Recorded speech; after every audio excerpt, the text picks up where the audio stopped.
Hey jerks, hey jerks, hey jerks. Welcome. Sorry I'm late. I have a life. I'm trying to cook dinner upstairs. I got a late start to my dinner. I've gotten so much in this holiday weekend. It's been good to get things done and still to do shows and break records for us. I'm wicked happy, I just got to say. Last night we broke all the records for our show. I mean, just our biggest episode ever. Over 50. Let me look at it right now. Pretty amazing. I mean, we don't do this. I don't do this for views. I do it like because it feels good. I like the, if it's good quality, something to be proud of is more important to me. But to see the number of people that have valued what's going on our channel, it is kind of awe-inspiring. I have to admit, especially last night, 53,000 people. 53,000 people, and it hasn't even been 24 hours yet since that show ended. So unbelievable for us. That broke a record. That's our number one most listened to episode was last night's show. The night before, even with me, was solo was amazing. There were a crap load of listeners. So we're just moving up, and there's been some jealous people upset about it. I may talk about it. I don't like to talk about the idiots too much. I don't let it to get to me, but when they make serious allegations against you, even though they're a joke and no one believes it, you might have to respond. So I may have to respond to that tonight. But I know you've been waiting, and we have a great guest. I always try to get great guests on the show. Somebody we've been waiting to bring back. She's been on the show recently since her campaign, her election. She did really well as a first-time candidate. She defeated an incumbent in that campaign. Really defeated two incumbents because, they didn't get first and second like they wanted to. They got second and fourth in a I don't know, what was it, a 5-6 person race, whatever it was, but it was great. This was such a great campaign and what they've been doing. And she won the big campaign, which was the bigger campaign than her campaign, her personal campaign. The historic Canton police audit that's still ongoing that we're going to stay on because the meetings have been chaotic. The person that the powers that be chose to run the Canton audit committee hearings, it just shows you why they need an audit in this town. And probably not just the police, but like top to bottom, select board, everybody needs to be audited because these guys put the work. You have a powder keg and number one, you put an opponent against the police audit. The person that was the most vocal, adamant against it, you put them in charge, and they're not a good people person. They're not even on the level I'm at. Like I'm not the best people person. I've realized that when I was a president of a nonprofit, I worked on a board, but I had some people skills. This guy, if I have people skills of like a 6 or a 7, this guy has -7. Like that's who they picked to lead their audit committee, the most controversial thing going on in their town right now. They picked the worst person, the powers that be, the old men of Canton, the fools. And we have seen what's going on here. So we got a special guest. She's back, Rita Lombardi. She's going to tell us all about it. She's also been in court for the Karen Reed trial. She's another person that we're having on the show that has been a guest of the Karen Reed defense. She's sitting there. She's there by Karen Reed's choice. So Karen Reed obviously has some faith in her. She's sitting in court, watching some of the, not every day, but some days. She's watching the testimony and the jurors. So you may talk to her about that as well. We'll take your comments and questions. Let's get Rita up here. She is the fire flag. What's up, Rita Lombardi? Hey, listen, first, congratulations on your 53,000. Mike, you deserve it. You have an awesome show. I really love it. I only learned about you last fall, and I love coming on your show, and I love your show. So congratulations to you. You deserve it. And you're going to keep going up. So good for you. Thank you so much, Rita. And you're a part of that. I mean, now when I start the show, I say, what's up, jerks? Because it's like, I feel like it's not just me. Like I say plural when I say we, Yeah. because jerks is plural, and there is a Yes. little team behind us sometimes. It's not just me, even though it seems like it's just me. But it's really the show is about the guests, I think, and the community and the comments and the people. I mean, that it's bigger than me. It's amazing to see. And I want to thank you for being a big part of that. You've really, whether it's been the Canton Select Board or a guest in the show, you've delivered for our show. Definitely. Thank you so much. Oh, my pleasure, Mike. And, I enjoy being on here. And it is a team. Like you say, it's a big team. So even with the movement, it's not one person, it's everyone coming together and bringing their best game, whatever it is, whatever it And is. supporting each other too. Like I think Yes. like we're not all good at the same things. Yeah, exactly. And if we were, we'd be pretty boring. And Exactly. we all have leadership roles in our own way. And whether you're out there in the community spreading it, whether you're out there doing standouts, whether you're coordinating the meals for the people, whether you're donating, whether you're just cheering us on in your heart, you're helping lead this effort. So everybody is part of the team, and it takes a team. It takes a village. So I hear you on that. It is so true. It is so true. Yeah, and what's going on? You could see there's some teamwork among the Canton citizens for like the last year, however months it's been with this Canton police audit to even get it to have a Oh, special town meeting, the signatures, and then the police investigated the people collecting the signatures on a bogus complaint that went nowhere, but tried to scare the hell out of you all with the Canton police coming after you for yes. trying to do a police audit, which is, and most of the media, Boston media, ignored it, which drove me nuts. It's like, here's all this corruption, and Right. it's obvious, it's in our face that the Canton police are doing this to you all, and you win the town meeting. It was very tense, a bunch of women running it, like yourself and a group Hostile, of women. hostile, Yeah, threatening, hostile. yeah, and you got threatened. Yes. Yes. There were threats. There was hostile. There was intimidation. There was everything to scare the hell out of people. It was a very intimidating environment. And people raised their hand in very hostile conditions to vote for the police audit. And we are forever grateful to the 903 who helped us do this. For those who are new, who are just tuning in, we had to petition to have a special town meeting because a police chief and the select board refused to meet with the community, refused to answer questions at the select board meeting where there's maybe 30 in audience. They refuse to answer any questions, and they still do. So we just speak, to get our message across to the community. And Kathleen Howley spearheaded the effort because it was out of my wheelhouse. My background is corporate management. And Kathleen knew that we could petition for a special town meeting, and we did it. It was an enormous effort, monumental. And then we got normally 250 maybe go to annual town meeting in May. We were able, with the help of everybody in this movement, to rally 2,000 registered voters to go to the special town meeting and to sit there for about 5 hours under very contentious situation and get this passed. It was unbelievable. We never thought it was going to pass because we were unable to get privacy in the voting. When people had to raise their hand, and they had to raise their hand 3 times, but we got it passed, and it was enormous. And so when we got it passed, we thought, oh, this is great. Now people understand this is what we need, and we're going to move forward. Even though the makeup of the committee, when Kathleen spearheaded, and Kathleen is the lead petitioner, I'm co-petitioner, and when the effort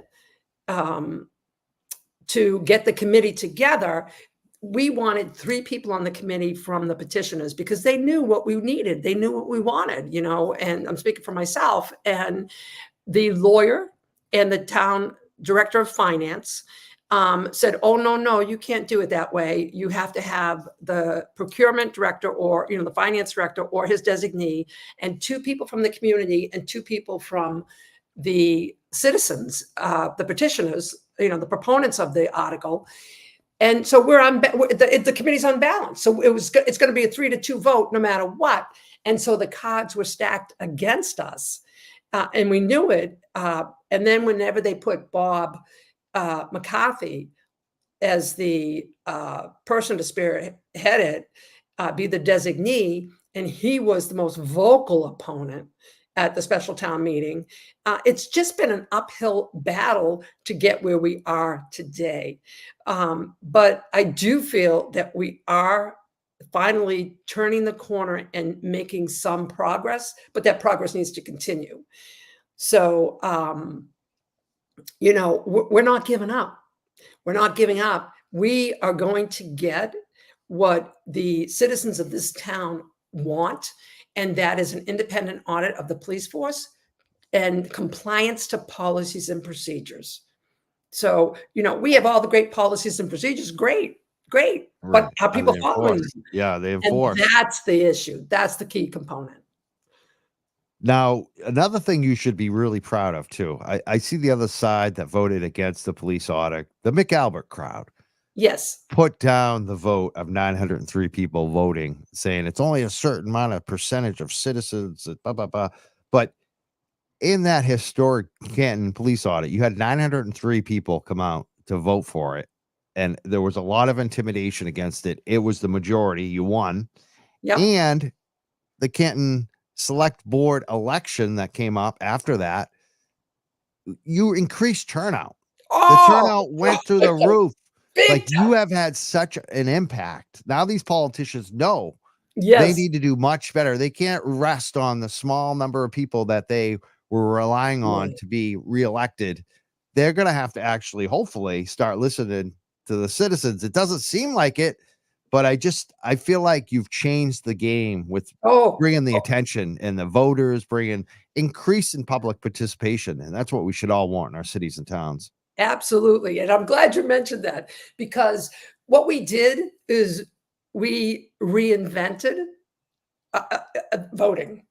And so, we knew we needed to get the people to the polls. And first of all, I want to say I got in at the 11th hour. I mean, I got in with less than 24 hours before the deadline. And I got in to upset the apple cart because they were playing games with the audit, and Bob was there, and then he was giving us a hard time on who was going to be there from the petitioners. And it was clear that it was getting sabotaged. And I said, that's it. I'm done. I'm in the race. And so, I mean, I got in the race to win. I had stayed out of the race because my aunt just turned 95 and my dad's going to turn 91. And I don't have that much time left with them. And so that's why I didn't get in the race initially. And so, and I ran as a team, and the other person that ran the other challenger did not run as a team. So every vote for me was a vote for her, because I told all my voters to vote for both of us. And that's okay. But what we did, we increased voter turnout 50%. So in the April election, normally 4,000 maybe come out. And that's a good year. We had over 6,000 come out and vote. Unbelievable. And that's because we got out 50%. there and we created excitement around it. And my thing was celebrate your right to vote. Get out and vote. This is a privilege. Use your privilege and get out there and vote and listen to the issues and listen to who's making the decisions and what they stand for, and get out there and cast your vote. And people listened. And we got the truck, we got the Karen Reed truck, the standout truck. We got that a couple of days. That we just created so much excitement around voting, and it took.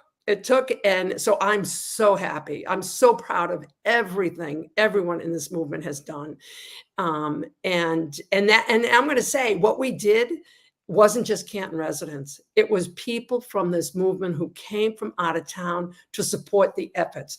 And it was truly American. People coming together to help one another, regardless of where you're from, regardless of your background. people saying, you need help. We're going to help you achieve what you need to achieve. It's the love and camaraderie with the people that are involved in this movement is like no other. And so there has been enormous successes. And I did knock out the chairman, and I only lost 181 votes. Yeah. And that was to Mike Lofgren. But, I always look for the blessing. And I look for what I have versus what I don't have. Yes, that's key. I wanted to get on that board as a team. And Trish wanted to get on that board. And I'm not saying anything bad, but that was her strategy. She wanted to get on the board. And my feeling was you needed two people to make change because one wasn't enough. Right. And if I didn't get on with her, I didn't want to get on because it was going to be a lot of work for me to begin with. And to get on there by myself, it didn't make sense. But when I didn't get on, I was relieved. Yeah, it's a blessing in disguise. It's a blessing in disguise. No. And so that's so much in life too. Things that we look at like, oh, and then you realize, no, actually, this is the way it should be. Actually, the universe, by this little setback, it's actually put me up 10 feet. I mean, it's true. And I put my faith in God, and God is whoever you believe that God is, right? And we all want to get to the same place, the wherever we're going after this life. And I put my faith in God, and I believe, and I believe where I end up is where I'm supposed to be. And so when I didn't get in, of course I was disappointed. But when I realized what had happened, there was bullet voting, where you vote for one person instead of two when you have two votes to cast. And I said, you know what? This is okay because I'm meant to spend this time with my aunt and my dad. And so then if I got elected, I would not be able to be as active in the police audit as I am. And I'm their worst nightmare. I mean, I was thinking about that too, personally. Personally, when you did the campaign, it changed the way even you and I work together, like in terms of the town stuff, because you had to focus on the campaign more. So when you lost, I was like, I was kind of sad that you weren't on the select board, but I was kind of happy for the show because I was like, now we can have Rita on to be the real Rita and not worry about being on the select board, which it's just the way of the world. Once you're on a board, you have to, and that goes for Trish too. Like I'm not criticizing Trish; she's in a tough spot. But one of the great things about this election, though, is you did change the board. One of the incumbents lost the chairperson, who's an older guy.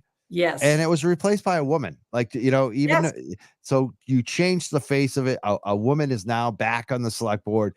This Canton Select Board needs way more diversity than one woman, but it's at least a step in the right direction. That would have never happened if you and the other woman, some of who you mentioned, didn't step up. Like I don't think Trish would have won. She may not have won. She wouldn't have won if you guys hadn't done all of this. So I think it's great what you're doing. Let's talk about Bob McCarthy, because we're talking about this Canton. Where is it at now? People were asking, where is it at? So we had the first meeting was, I don't know, maybe 3 weeks ago, 2 weeks ago. I can't remember because there's so much going on. So actually that was the second meeting. The first meeting was not pleasant. And, I was angry and it showed. And then at the end of the meeting, I apologized, but I was angry because I was tired of being bullied. And, that we were bullied. And that's why we had to do the town meeting. We were bullied when we voted. We were bullied into the committee makeup. We were bullied into accepting Bob. And I was tired of being bullied. And so the first meeting, there was a lot of emotions. And but the last meeting that we had was about 2 weeks ago. Bob has a style that is outdated. It's outdated and it's ineffective. And I think he's coming to realize we are there. So the committee has 5 people: Kathleen, Dave Clow, both awesome. And then they 3, Bob and his 2 designees. And, it's 3-2, but we're calling them on it. I just want to call it out. I'm going to say it. Like, Bob's got his two other guys. One of them's a former state police guy, Yeah, and the other one is a police trainer. He trains the police. So he's more than I that. feel like they both have a conflict, but Huge. especially the police trainer. Like the police trainer guy, he's got a conflict of interest. Like these guys, they want to say, "Oh, you don't know me. You don't know me." You're right. I don't know you. All I see is your conflict of interest, and Right. you don't actually step aside on your conflict of interest or even admit to it. So what more is there to say? I mean, Right, that that's goes to integrity. That goes yeah, to integrity. yeah. And so Dr. Muse, okay, is that's it, that's what you're talking about. More than anything, the conflict of interest with him working for the police and having being embedded with the town, which is what we didn't want, someone embedded with the town. His father and brother both passed away in 2012, and his whole family is either judges. His mother was a judge, his sister's a judge, so the judges and lawyers, and he happens to be a doctor, and he comes from a large family. But when his brother and father passed away, a scholarship was created in their memory. Well, Auntie Bev's brother, John Prescott, who was an attorney, the attorney who defended Chris Albert in the 1994 fatal hit and run, is on the committee for the scholarship. And so so there is a tie-in to the judge who has a Wow, vested interest in the outcome of this audit, right? wow. Yeah, That is so huge. crazy, man. Huge, huge. And, and he wanted to, instead of addressing that, which we addressed the first night, he wanted to talk about, well, if I'm volunteering, I'm guilty of volunteering my time.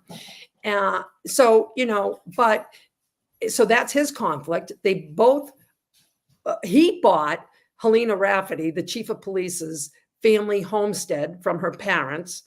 And the other person, Jack Kelly, lives across the street, and he bought his house and had it built. And the owner of the property was Helena Rafferty's father. And he also knows Helena very well. So we have Bob, who's the chairperson, and then we have these two other people who, all the way, it's an uphill battle. And we realize that this isn't going to change.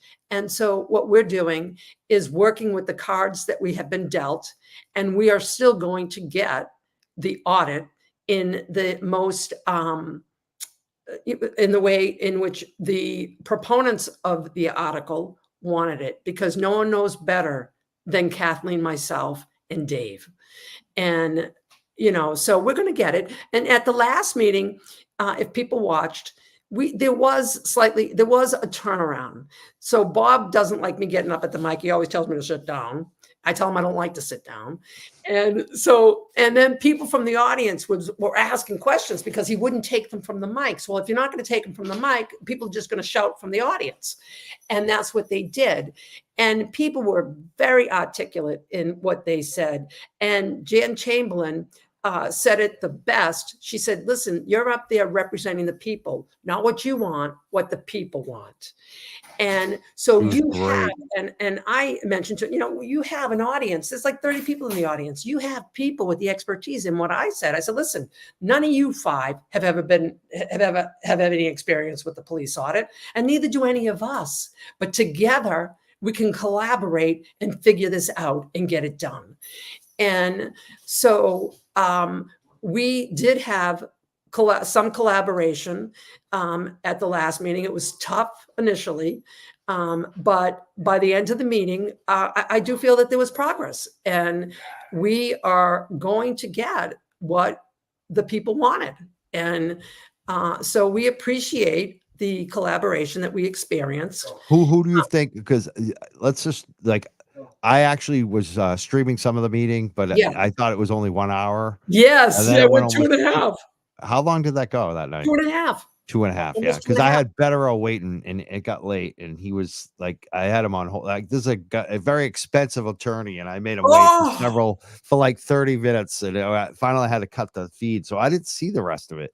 But it seemed like things had started to turn, like you said, your way.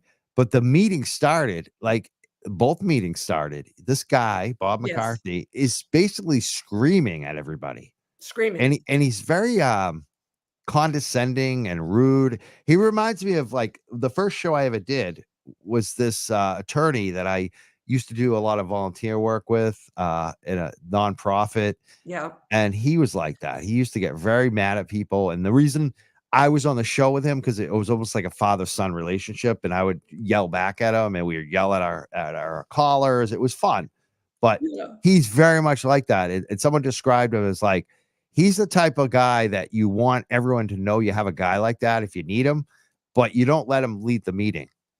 He's the bulldog you need in case, like, he's the guy who will rip you apart by Yeah. numbers and kind of pick everything apart if you need him, but you never want him to run the meeting because he'll just No. yell at everyone and talk about how superior they are. And that's the Yeah. way this Bob guy comes off to me. Yeah. Comes off as someone that should, he could be good doing the numbers behind the scene and giving you advice, but he should not be yelling at people. Like, he has a No. wrong personality for this. And Right. I'm worried about that. What do you think? Like, am I right on that? I think, oh, you're absolutely right. However, I think that the proponents that show up at the meeting, we are not going to be bullied.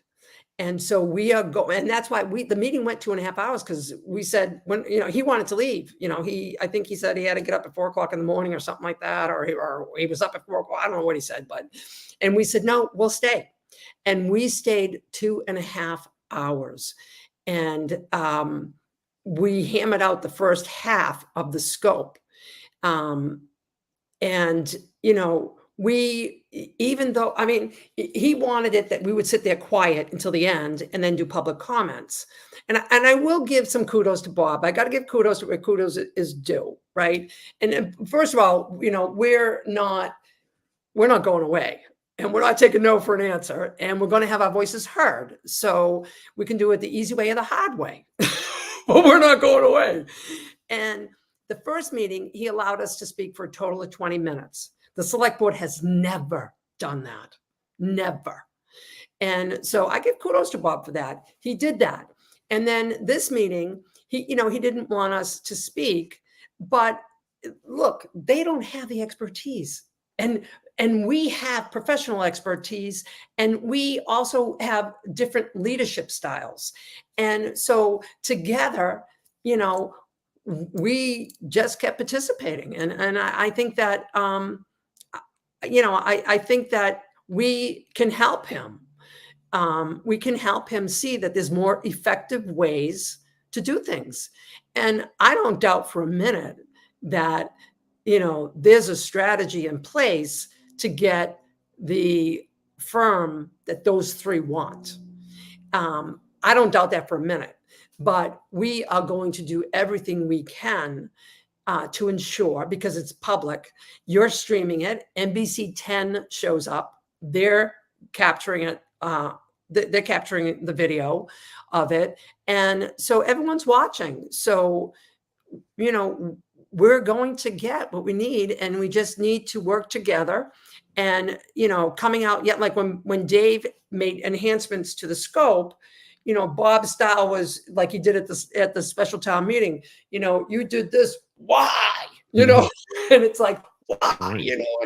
And there's softer ways to communicate. Oh, big time. And so, maybe together, Bob's got his procurement experience, and maybe together we can make this happen. That's what my hope is. We are dealing with the cards that we have been dealt, and we are doing everything we can. So God bless I'm you. confident in the people that are showing up. I'm confident in the communication and the collaboration. And I think Bob realizes that we're all in this together. And so let's just work together. And you can be the chairperson as long as we work together. And if we don't work together, then, we can get ugly too.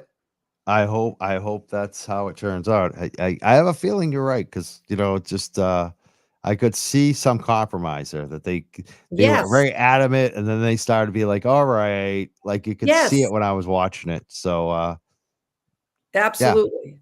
and I think Absolutely. it's because of you all too.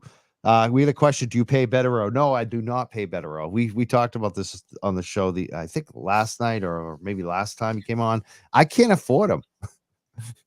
I mean, come on. The guy makes a lot of money. I don't think he needs the money. He's coming on here not for the money, just because he wants to do it. He wants to talk about it. So, and I'm sure it helps him probably. I'm sure get some more cases. That guy, a guy like him wants the cases. That's what I think a lot of the attorneys come on these shows for. Honestly, if they're like a Betero, they want the best cases. They deserve. I mean, he's showing his skills. He's showing people, you know. Someone said poor Betero didn't realize the wackos involved in this. Yeah, well, we might talk about that tonight. Did I mention that tonight? The people getting weird and jealous and stuff. Yeah. They got really upset about the number of views. So it says Betero is off. So people still want to talk about Betero all the time. Have you been watching the Betero, the attorney I've seen Betero? some of them. He's very good. He's Yeah. very good. I mean, he doesn't know the details like, the people that have been following this, the intricate details, but he's very good. He's very good. What he sees and what he says, he's spot on. So Especially with the court stuff, it's very helpful to see what, yes, Yep. absolutely.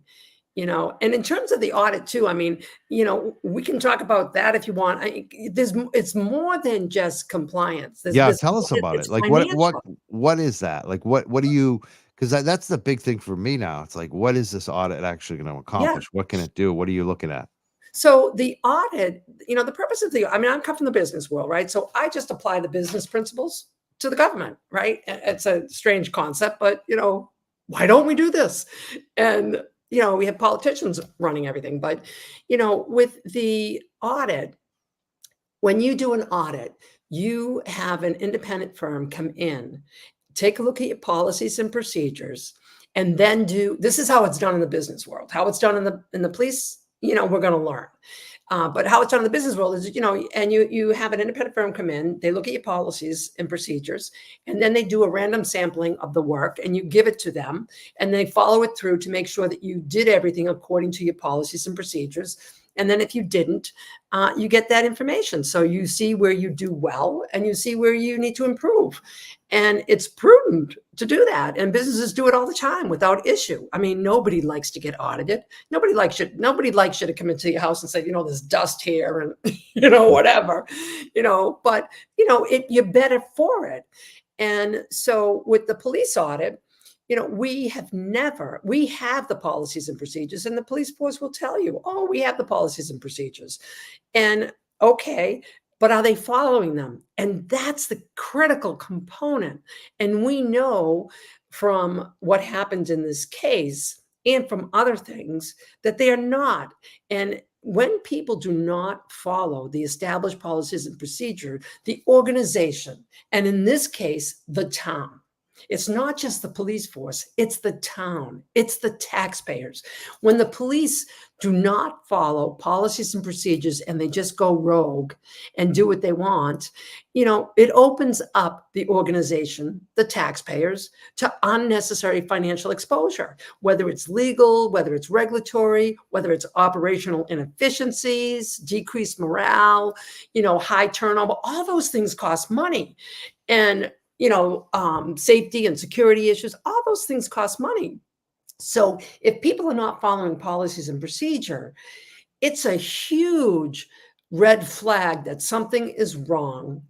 And you can save money by tightening up the ship and getting it together.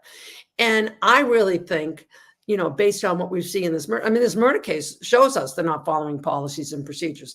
I know I've witnessed it firsthand. So when I had that threatening letter, which was awful, with vitriol, it was terrible, 4 people received last fall. In the post office, you got it in the mail, right? In the U.S. Got it in the mail. your Yep, house. I still have mine sealed in a plastic bag for one day. If somebody wants to run fingerprints on it, I got it. And I went out to the post office. I went out to the mailbox with a plastic bag and never touched it.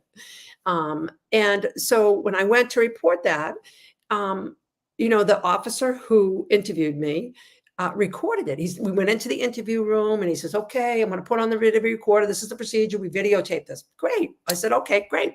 Even though, I don't think they did anything with it. That's just my personal opinion. I know somebody else who gave them their letter thinks otherwise, but she's free to think that way. I don't think they did anything, even though they said they did. Okay. That doesn't mean their word means nothing to me.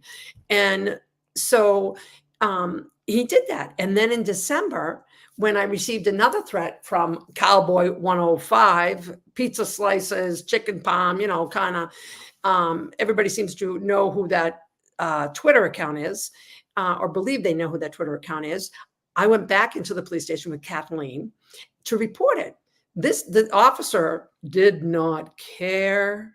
He just did. We took us into the interview room. He did not care. It was like talking to the wall. And except he wanted to try to get information from us about Chris Albert. That's the only time he came to life, is when he was trying to get information out of us, but we were smart enough not to say anything. So at the end of the meeting, we asked him, why didn't you record the interview? And he was like, oh, I forgot. He could care less. He could care less about my safety. He could care less about following procedures. So to me, that's selective adherence. You adhere to policies and procedures when you feel like it. That's like the laws apply to everybody, but because we're in law enforcement, we follow the law sometimes and sometimes we don't. And we saw that in the case with the red Solo cups. And then they tried to justify it on the stand by saying, well, the plastic bag wasn't open. And then they put it in a used Stop and Shop grocery bag and tried to pretend that that's evidence bag, no evidence tape, put it on the floor. I mean, they're not following policies and procedures all the way through this investigation. Even after it was supposed to be turned over to Mass State Police, they still had possession of the car and they still did work on the car. And so it's not a matter of having the policies and procedures. It's a matter of following them. And we need to make sure that when we're done with this police audit, that we are able to incorporate automated systems, procedures where people cannot go rogue on procedures. They can't. And if they do, they need to be held accountable. And that to me is where the opportunity lies. I'm from the business world. I have done process improvement enhancements my entire career. I have gone into business areas, crisis management my entire life, and either built teams from the ground up or turn around poorly performing teams that were in crisis mode. That's what I've done. And the results have always been improved systems, improved service, record levels, and improved efficiencies and cost effectiveness. Saved my organizations millions and millions of dollars. And that's the opportunity I see here for us in Canton. This is not only an opportunity for us to get in line and make sure that we're doing what we're supposed to do, when we're supposed to do it, and holding people accountable. It also will have an enormous financial impact if we do it right and save the taxpayers money. So it's a huge opportunity. But people that are in politics, and I'm not putting people down, but people who come from the corporate world versus people in the corporate world is so much far advanced in technology and in systems than the government sector is. They just are. And if we apply those practices and transform, these operations, we could really save this country money and save our towns money. We start small. We start in each in our backyards, and we can help save money. We're wasting money, and the lawsuits that are going to come out of this case are going to be horrific. Absolutely. And Absolutely. they should. Karen Reed's going to own the state. It's not just Canton; it's the state. And we're all paying for this farce of a trial. So audits. It's not just, okay, that we did this wrong. How can we be more efficient? And, hopefully that stuff comes out. That's what I would like to come out. Better service, less money. I mean, that's like the name of the game, right? You want better service for the taxpayers, the townspeople, and less costs. Like, why can't you do that? I mean, when I went in the police station, there was no service. There was no service. Right. Every time I go in that police station, there's no service, and that's a problem. You know, that's a problem. But I will say it's not all of them. It's just some of them. And most of them are in leadership roles. And That's if the it. leader does it, it's fair game. And Trickles down. it trickles down. And those Yeah. people are the ones And the they're like you leading. said, that if there's a lack of accountability to the policies and procedures, it becomes outlaw. It becomes It anything does. goes.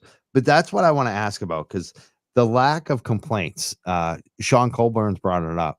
The neighboring towns have a lot of, officers who have had complaints filed against them. They've also had uh, reports in the post commission.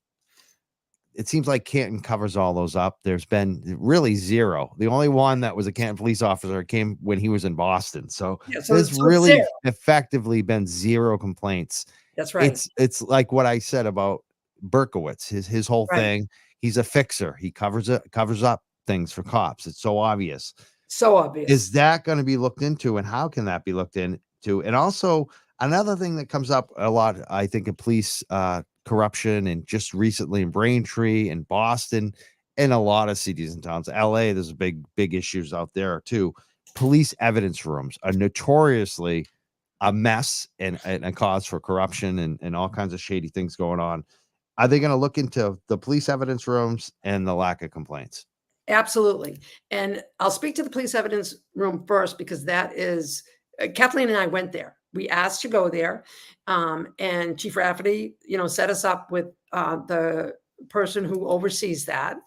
And he took us through it. It's a very small room. And what we learned, which was kind of horrific, was that, the police, there's no reports for evidence room audits on file, except for maybe the last couple of years, and those reports are really interesting. So prior to bringing this organization in to do the police audit, it was, hey, this is the town of Canton, and my buddy here in Norwood, you come do my audit, and I'll go do your audit.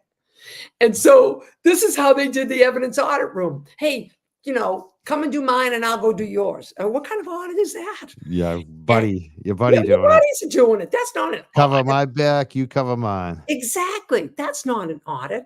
And then the Not audit, independent. That's not an independent audit. That's definitely it's not not. independent. Yeah. It's not an audit at That's a all. conflicted audit. It's not an audit at all, Yeah. and the audit paperwork that we saw, it was like 2 consecutive years, the last 2 years that they did it, and the recommendations were the same. And the recommendations were the same. The recommendations were to make it more efficient. But the person who heads up the evidence audit room didn't think that the recommendations, he didn't agree with the recommendations, so he decided not to do them. So we have an audit room, we have an evidence audit room where, this firm comes in and does the audit, makes recommendations, but we ignore them. I mean, what's the purpose of doing an audit? You're going to ignore the audit. And so he had all these reasons why, it's a small room, this, that, and the other thing. Even what we saw, and we appreciate him showing us. He was very nice, and look, police evidence rooms are not my forte, but inventory management, I know inventory management, Right. I know automation. I know that's my background, operations, service, all that. And, there's a procedure where drugs, after a certain period of time, the Mass State Police comes in and takes them. Okay. Well, what do they do? It's a trash bag, and boom, and there it goes. So I think there's much opportunity in that evidence room, especially when they don't implement the recommendations that they have for whatever purpose the person is doing it. And he reminds me of organizations that I've gone into, business areas that I've gone into. Well, we've always done it this way. Well, this way is comfortable for me. But that's not what we're looking That's for. a We're looking loser for efficient. mentality. We've always Right. done that, is the loser mentality. Yeah. That's just like, Right. If something happens to you, somebody needs to be able to do this. Somebody needs to be able to go to a computer. And there is absolutely opportunity to improve the evidence room and that whole audit process. And somebody needs to be held accountable. The chief, if they give recommendations, then it's your obligation to take that. Otherwise, what is this town paying for? If you're not going to do that, what are they paying for? It's a waste of money. And so anyways, that's that. And then on the no disciplinary actions, trust me, We know there's Yeah. disciplinary that has been done. It's just not on the books. I mean, look So at Lank, right? How much they paid out for him. they paid out for Lank. The agreement said, so Mike Lank, for those who don't know, he was the first on site for Sandra Birchmore and the first on site for for Brian Albert. And by the way, they both live in my neighborhood. One lives over here, one lives over there. And, he came to Chris Albert's rescue. And in 2007, there was a settlement that the town paid upwards of $300,000 to the Lapalato brothers because the civil rights were violated by Michael Lank. And in that agreement, it said that he was never to be promoted. Once again, we just looked the other way. Mike Lank has been promoted multiple times, and he was promoted. He was sergeant, I think, when the murder of John O'Keefe happened, and 6 months later, he's promoted to lieutenant. So, if a settlement that costs this town $300,000 says that officer is never to be promoted, then that officer is never to be promoted. The problem was the agreement terms were private, so the town never knew this. But so what we have asked in the police audit is for 25 years, and it may not exist. I mean, I'm from the finance world. I know that you keep the books for 7 years, but we're going to get whatever we can get. And we're going to look at, because people have been demoted. They've been demoted. And so someone who has been demoted, usually there's a reason for it. Exactly. And we know somebody's name was just on the agenda for the select board. He retired. Multiple inappropriate allegations made against him. I mean, he's known around town, as a sexual predator. And it's common. He has a reputation around town as the town sexual predator. And the select board, until NBC 10 showed up, until they knew that we were going to make a stink about it, they were ready to sign him back up for police details. And he was demoted. He was demoted for reason. And that will come out at some day if it needs to come out, but it won't surprise you. But he was demoted. And, he was demoted. He had an inappropriate relationship with somebody's wife. And it's common knowledge in the town. And yet we're going to bring this man back.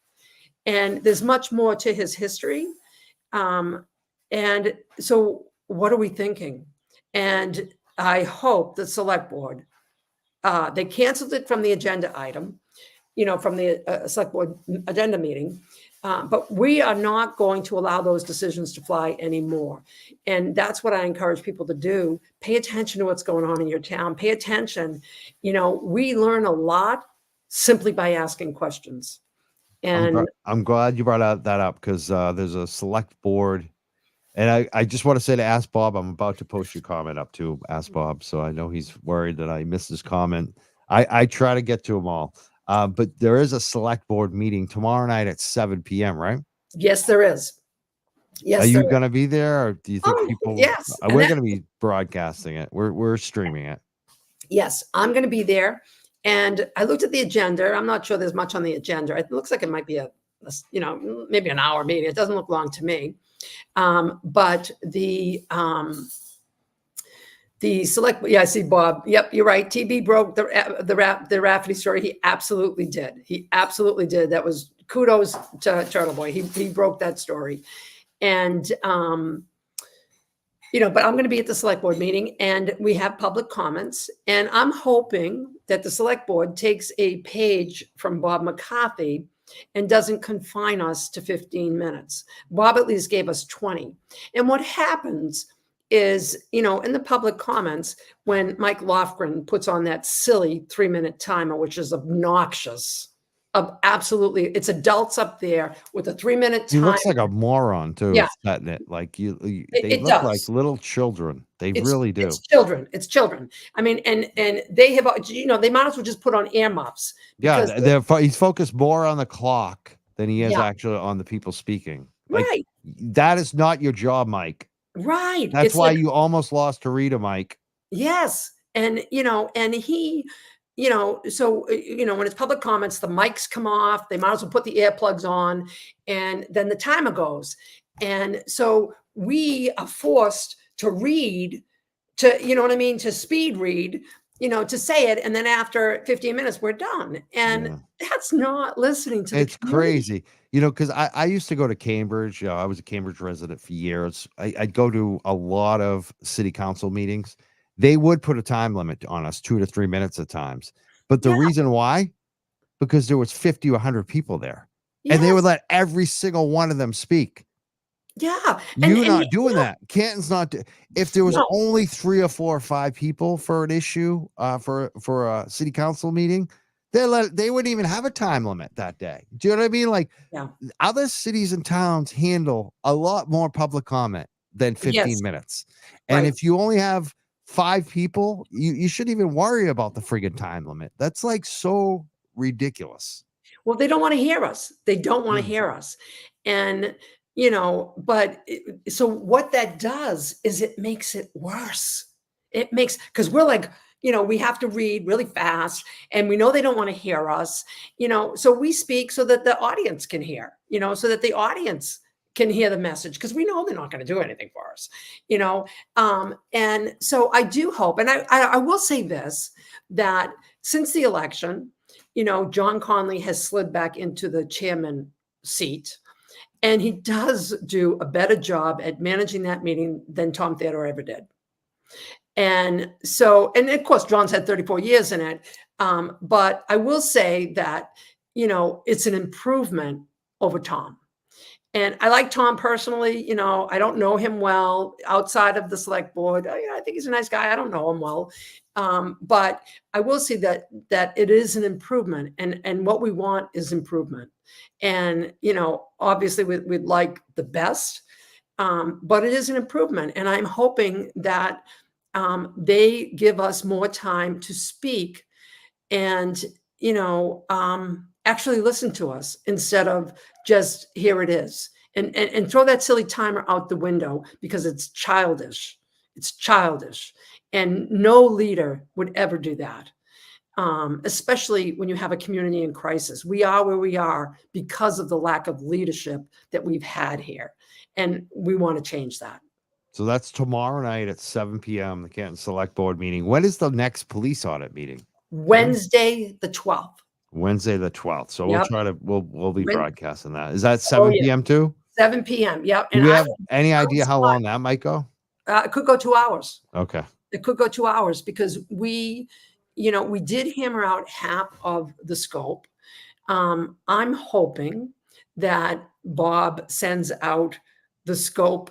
So his secretary, Allison, it was done in Word and, with the track changes and all that.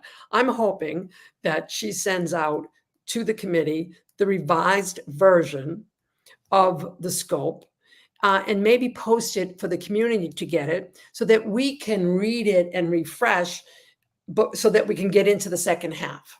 We shouldn't just jump into the second half. We should refresh what the first half says and then go to the second half and continue it. And so what we need to do is hammer out the scope and then talk about the RFP process. And, I think it could go 2 hours, but, we'll see what they give us for time. But, you know, I'm hopeful that we will continue to make progress. That's all I can say. And we are not going to accept anything less than progress.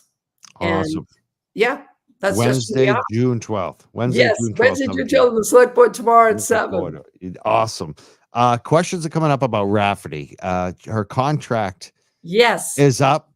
Her name's being bandied about as being the rumored person that called Canton Community Television about that video related to Higgins not being yes, played on there. yes. I mean, we don't know if that actually happened because of her, but that's the rumor. Pretty good You rumor. think It's a do you pretty think good that rumor. the city I council public records requested that cell phone text, and I got a message back that I could not have the response because it was part of an active investigation.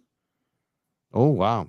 And Yes. have you asked the select board about that at all? Has that anyone been asking about like what her role in that might have been? Has it been No, somebody else? Okay. we know what the role is. I mean, people in this town Shouldn't they find know out the though? role. I mean, shouldn't they be kind of investigating their chief or finding out what's going on here?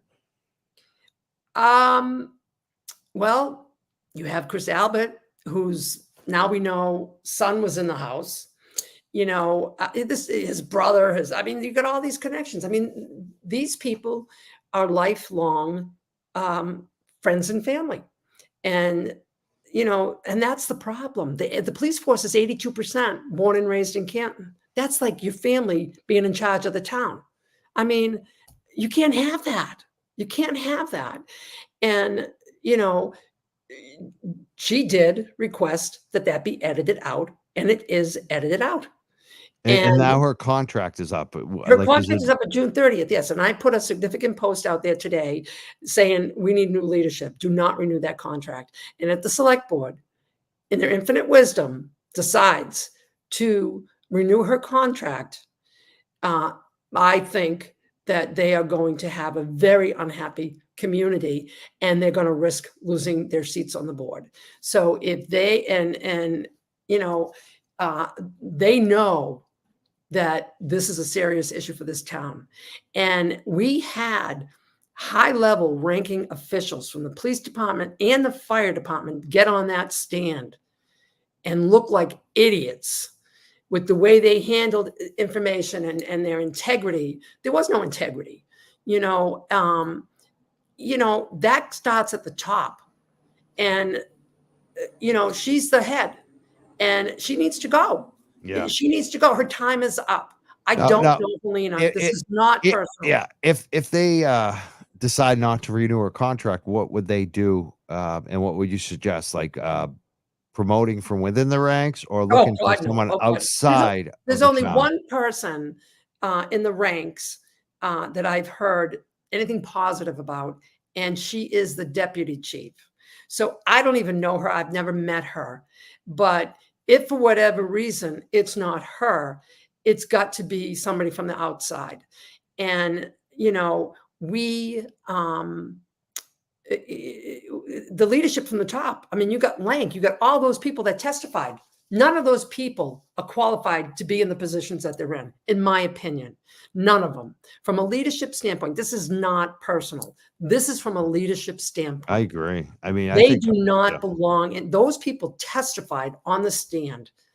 And they represent the public safety in this town. And I don't feel safe in this town. I don't. If something happened to me, they're gonna let me burn at the stake. You know what I mean? I don't feel safe in my town, and those people are running the town, and it has to change. It's time. It's time. We didn't create that event at 34 Fairview. We did not investigate Sandra Birchmore's murder and call it a suicide. We didn't do that. Other people did that. People we trust to protect us. They are not protecting us. And so we need to have somebody, we need a new chief, whether it is, like I say, that woman or someone else. No one that took the stand is qualified to be in the positions that they're in, let alone higher position of a chief.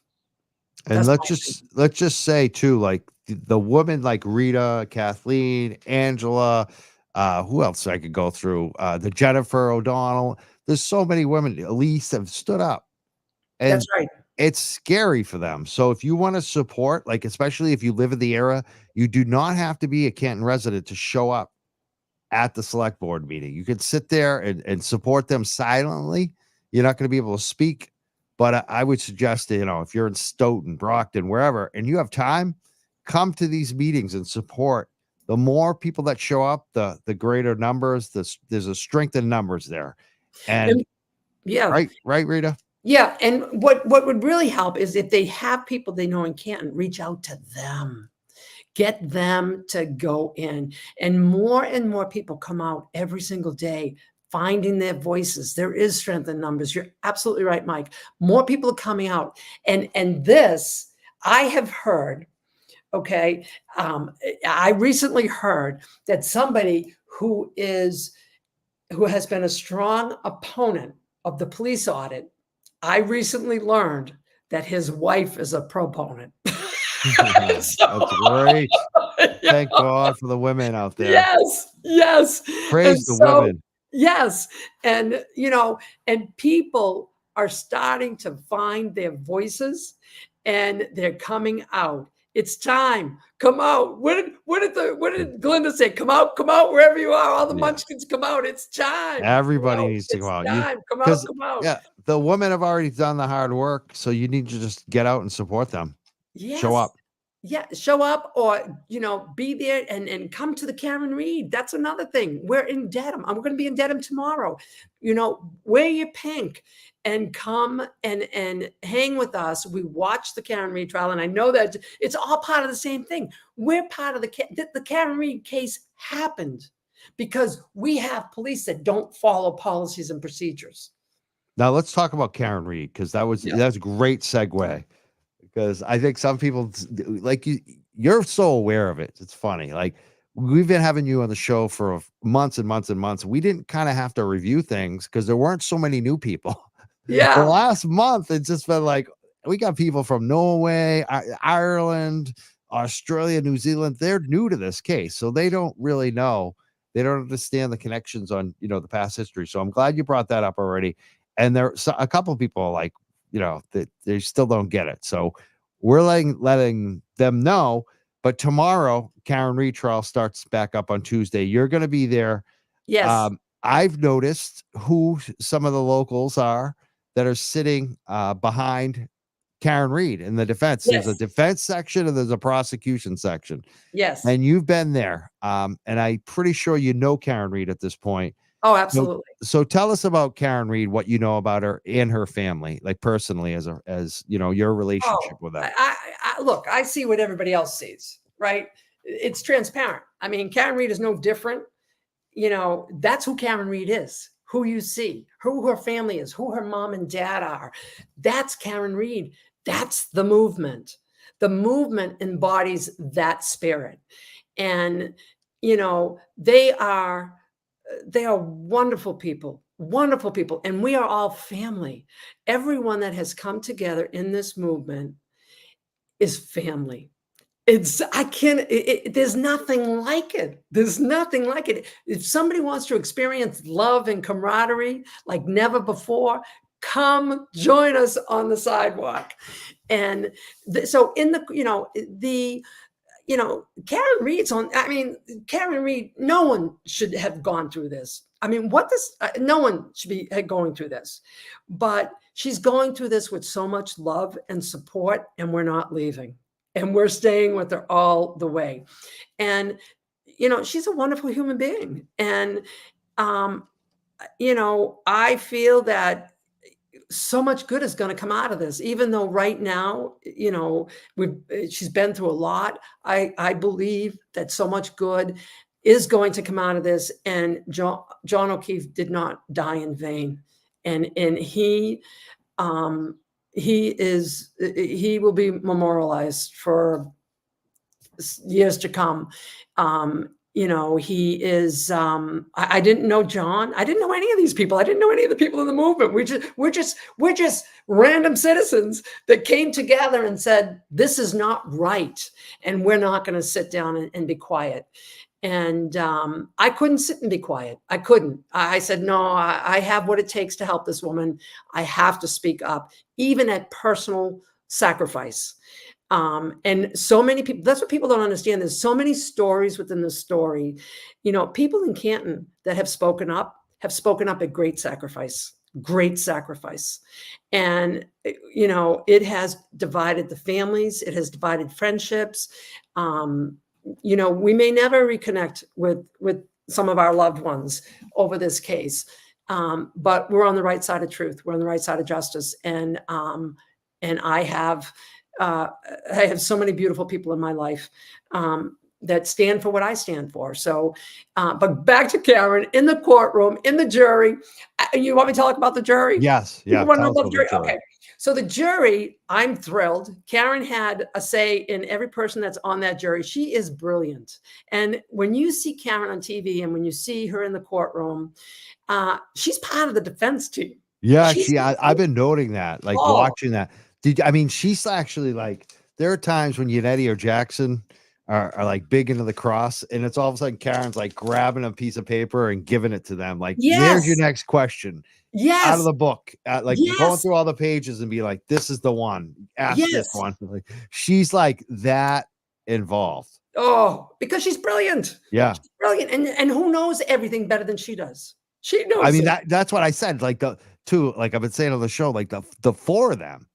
It's, Yes. everyone said Oh, Yannetti yeah. Jackson, you got Little too, Oh, and yeah. Karen Reed, all 4 And of them. Karen Reed. I wouldn't F with any of the 4 of them. Like, No, they're they're a all 4 of team. them are formidable. Oh, like nothing before, like Yeah. nothing before. And I watched the OJ trial and that was different. Um, and with the OJ trial, you know, nothing positive came out of that. And I think the difference with this trial is we're going to get positive change. We're finally going to get positive change. And, so if you got to go through something like this, you want positive change and we want to learn from mistakes. We don't want to bury them. But the jury, there's 10 women and 6 men, and there's 2 Asians. So that was really nice of Matt McCabe to say the Asians' house. The Alberts only lived there for so many years, and you can't even call them by their last name. But whatever. I thought it was big that he didn't know he's like, "Oh, no, I didn't know their name."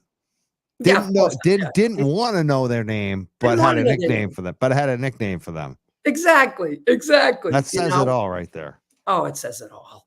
And but the jury, so the 2 Asians, but I don't think these Asians are going to take offense because they know what they're dealing with, They're right? used to it, yeah. Yeah, well, Unfortunately. I mean, look at the source, right? Look at the Right. person who said it. Exactly. You're going to be hurt by that person. I'm not No, gonna be you're hurt by gonna that. be like, "They're trash." Exactly. It's like, make it somebody who's important, say something about, whatever. And so the jury takes notes. They sit there, boom, boom, boom, and taking notes, everything that's said.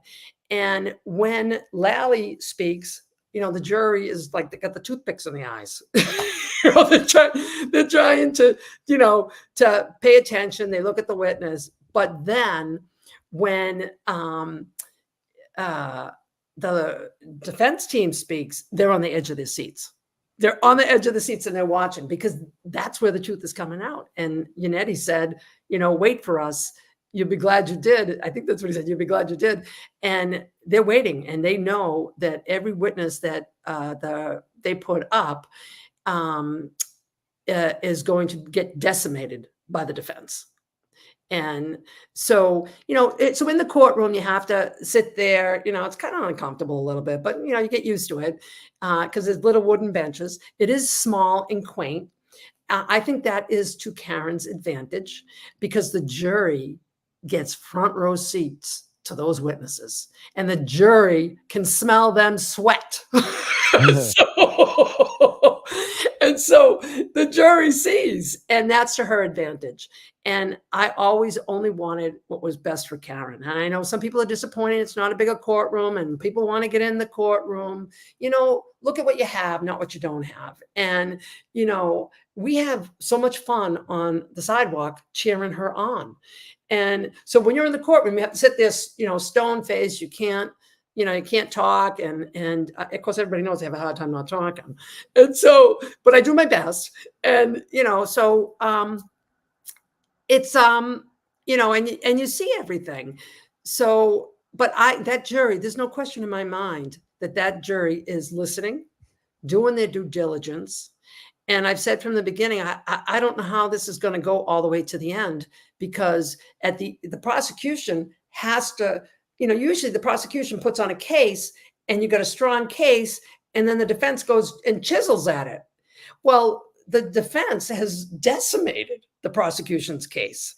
So the prosecution is will be going into the defense's case, crawling, not even limping, crawling. Right. So,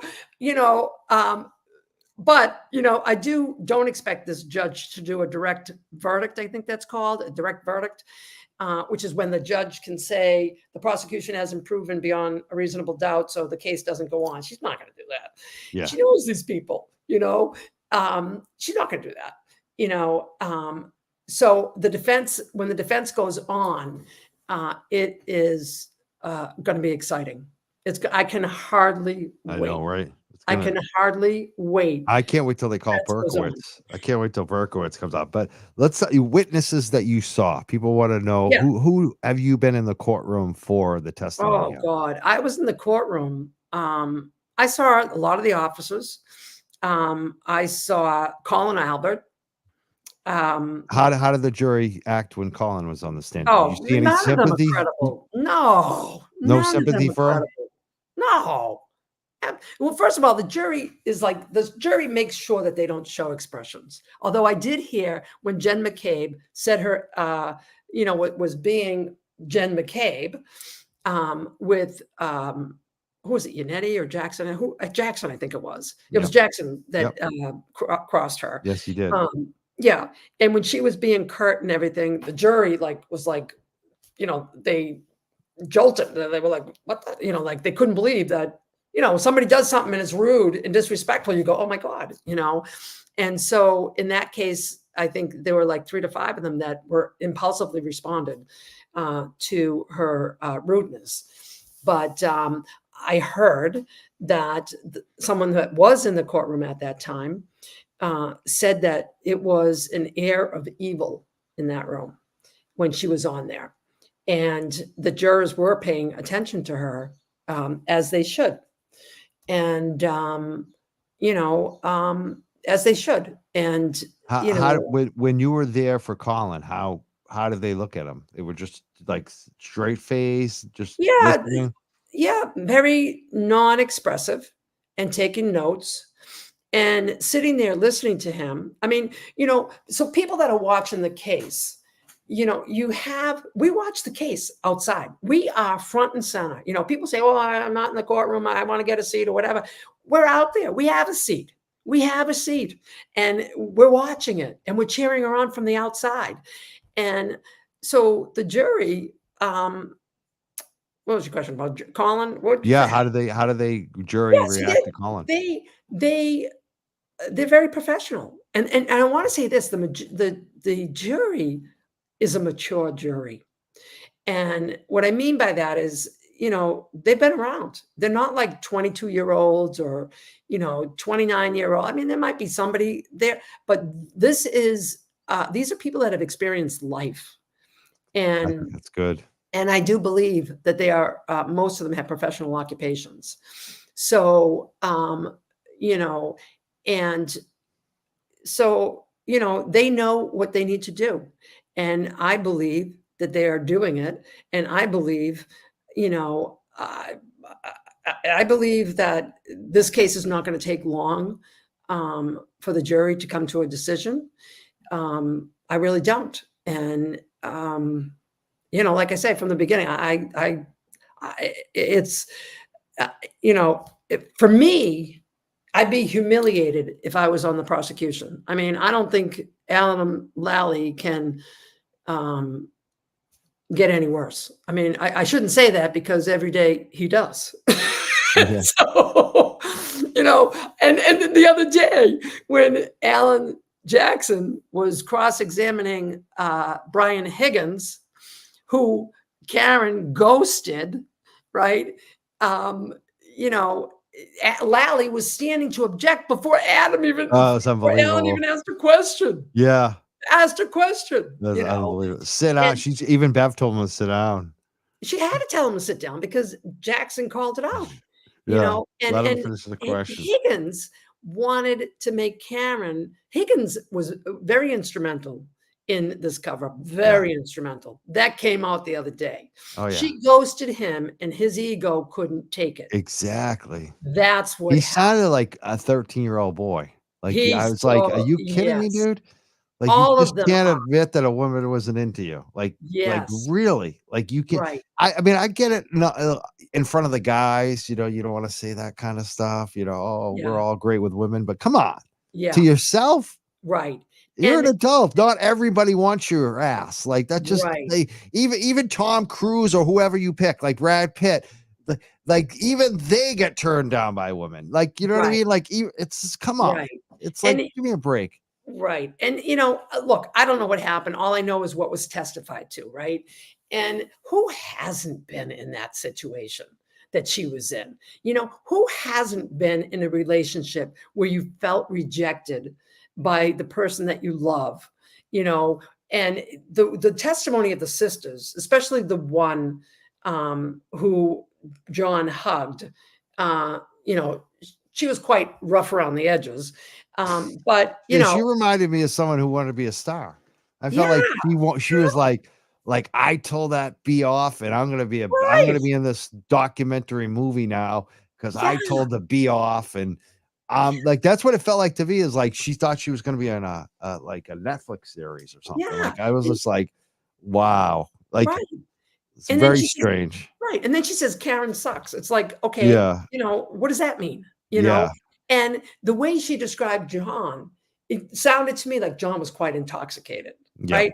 And so John goes up, gives her a hug. Who knows what happened? Okay. But it hurt Karen. Right. And so then maybe based on the testimony, it looks like Karen's reaching out to Brian Higgins. Mm. Big deal. Who Exactly. hasn't done that? Ooh, Who exactly. hasn't done And that? and sister too, like, she's like, "Oh, nothing would ever happen. He was older than me." It's like, "Bullshit, lady." I Yeah. didn't buy that either. I didn't buy that. No. It's No. like, He was "Look, the lady, hero. you're protesting too much." Right. "Oh, it's like a older brother." It's like, "Come on. Come Right. on." And and he was like their hero. He was her sister's Yeah. hero. Like, come on. And so, Yeah. who knows? But here's Brian Higgins, the little pansy that he is, you know, um, and I call him a pansy because he is. He's acting like a middle school. All these people act like middle school. They're stuck in middle school. And Exactly. so Karen reaches out to him, and he's like, "Oh, geez, what do I do with this?" He doesn't know what to do with it. And then she goes over his place, and I heard from somebody else who was set up on a date with him that he doesn't know how to relate to women. He doesn't know how to converse with women. And I'm not surprised. And Karen probably saw that and I said, mean, "Get him out of here." those texts were pretty weak. It was like, "Wow, Yeah, dude." I right. don't know. I And thought it then, was and kinda so he takes that rejection and very helps them personally. build a case Yeah. against a scorned woman. That speaks volume to who Brian Higgins is. And then he's so dumb. The Alan Jackson says, "You destroyed your phone." I didn't destroy my phone. I threw it away. Oh, Yeah. yeah, you destroyed your phone. If Well, it was I my did right. and then he says, "If I did it, I Yeah, would cut or smash it. I would cut or yeah, smash it if I remove the SIM card." And right. he I mean, this guy. And he's going to face felony charges. It looks like because he was a federal employee. You are not supposed to use federal property for personal use. And he got his friend to tell him how to get those pictures off the phone and use federal property to get them off. That's fireable. That's fireable. And then he used federal property to destroy the phone. Now, federal property has got to have surveillance video. And I'm sure that they're pulling it. Now, I hope the federal government isn't like the town of Canton and surveillance video all of a sudden has slices missing out of it. Yeah. You know, The feds might also have his full phone extraction too. You never know. You never know what they yeah, you yeah, I never don't, know. yeah, I don't, yeah, I don't think that's happening. Remember San Bernardino? I don't think they're going to I think he destroyed his phone. Yeah. And, No, he definitely did. yeah, and I after his testimony, I have no doubt that he yes. destroyed his phone. Oh, he did. But this, he's up there testifying, admitting to felonies on the stand. And the unbelievable part of that whole thing is he paid his attorney to show up at court. Mhm. And Alan Jackson says at the very beginning he wanted the jury to know that he has a lawyer. And he says, "Where's your lawyer?" And I don't know. Well, he's in the building, isn't he? Well, somewhere in the building. I don't know. I don't know. So I wasn't in the courtroom. I don't know if his attorney eventually made it to the courtroom by the time his, you know, what do I want to say? You know, his client admitted felonies. And then Brian, so when there was a 22-second call at like 2:22 in the morning between Brian Higgins and Brian Albert, Brian Higgins says, you can't have any conversation of substance in 22 seconds. Well, then his lawyer finally makes it into the courtroom, and the Says, judge "Will says, only okay, take a second. This it only conversation take will only 10 take a second." seconds. It's just like they said that Brian Albert and the whole family couldn't hear the sirens as the sirens go Yeah, through the courtroom every day. right, right. We're all hearing the sirens every Yes, day in and the court, lights but are he couldn't hear them. flashing. He couldn't Right, hear him in his house. Come on. right. And It's so Nicole funny. says the shades were pulled and the drapes were closed. Okay, you can't see the red flashing lights through the. Of course you can. Of Yeah. course you can. You know, so you know, Higgins is going to be back on the stand tomorrow. Will he plead the fifth? Who knows? Who Yeah. knows? But we're looking forward to his testimony. We're looking forward to it. Yes.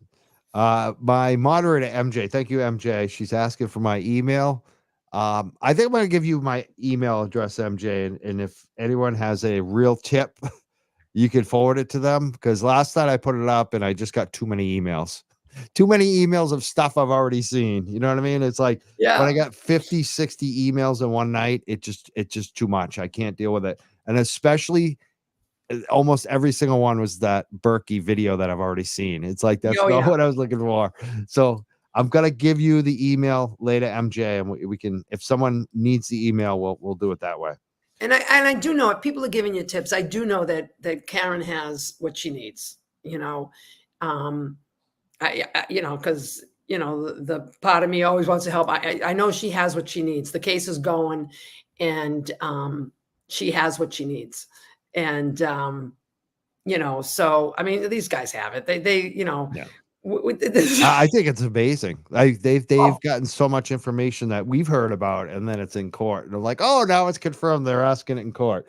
It's so yes, funny. Like Sean McDonough has done really well. Turtle Boy, yep, John Como. Like yep, these are the guys I'm hearing a lot of my info from. I got to be honest. There are some others too, but word gets around. It's very interesting yes, what's going on here.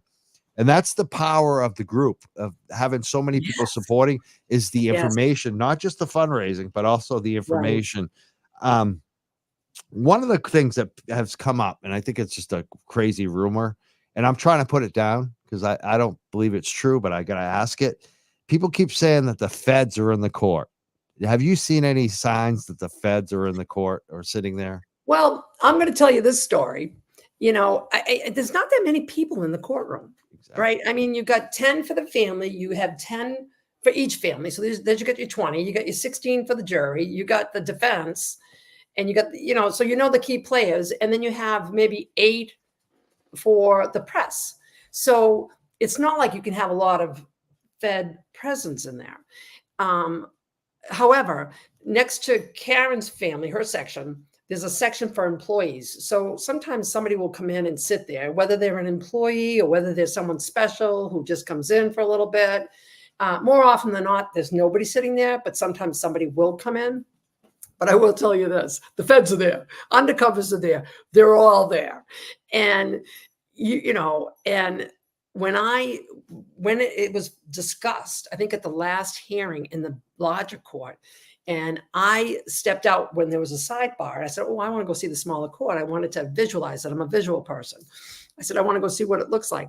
So I stepped out, and it was just like 20 feet outside the door. So, and we have such a great relationship with everyone that's employed, whether they're in the court, whether they're Mass State Police, whether the Dedham Police. There's so much mutual respect and camaraderie for each other because we're all in this together. And so anyways, I go into the smaller courtroom, and I think Brenda went with me. I'm not sure. Brenda Sweeney. I think it was her. I can't remember.